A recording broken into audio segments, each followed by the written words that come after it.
Amara, you've waited patiently.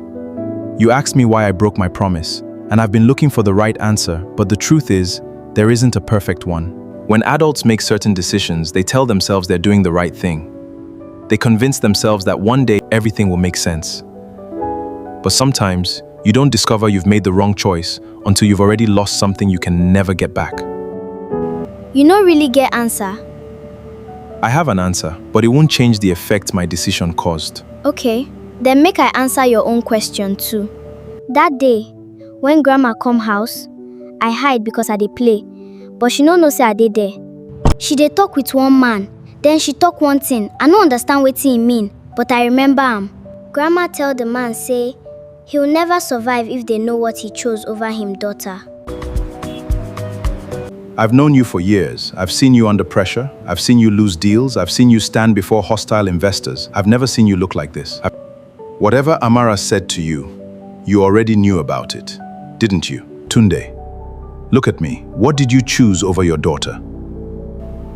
Close the door, Richard, because what I'm about to tell you may destroy everything.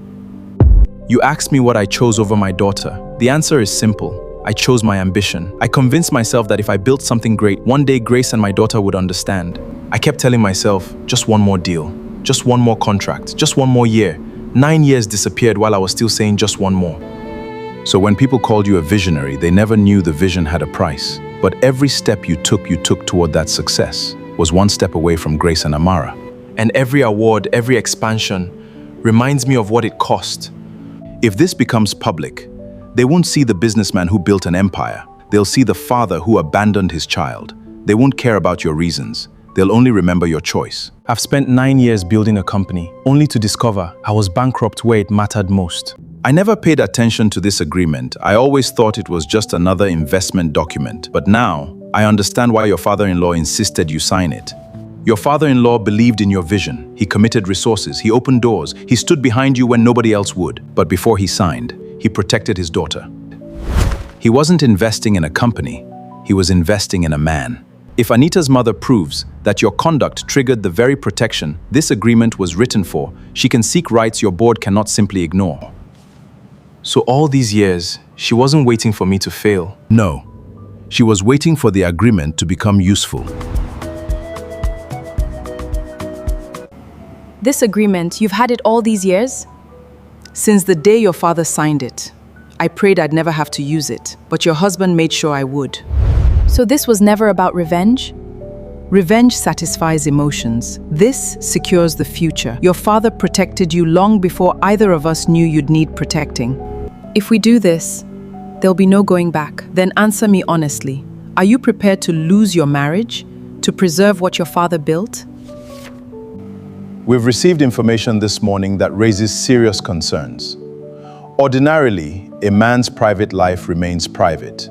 But where that private life affects the integrity of agreements governing this company, it becomes the board's responsibility. Have you seen this document before? I signed it. I remember every page. I also remember praying I'd never give anyone a reason to use it. So the allegation is true? Yes, Mr. Chairman. Mr. Tunde here is not denying his past. But one mistake made years ago should not erase everything he has built since then. Mr. Richard, today, we're not judging the businessman. We're deciding whether the company can survive the consequences of the man himself. Pending a full review of this agreement and its implications for the company, the board has voted to suspend your executive authority. You will temporarily step aside as managing director. Mr. Chairman, with respect, this decision is premature. Perhaps, but protecting the company cannot wait.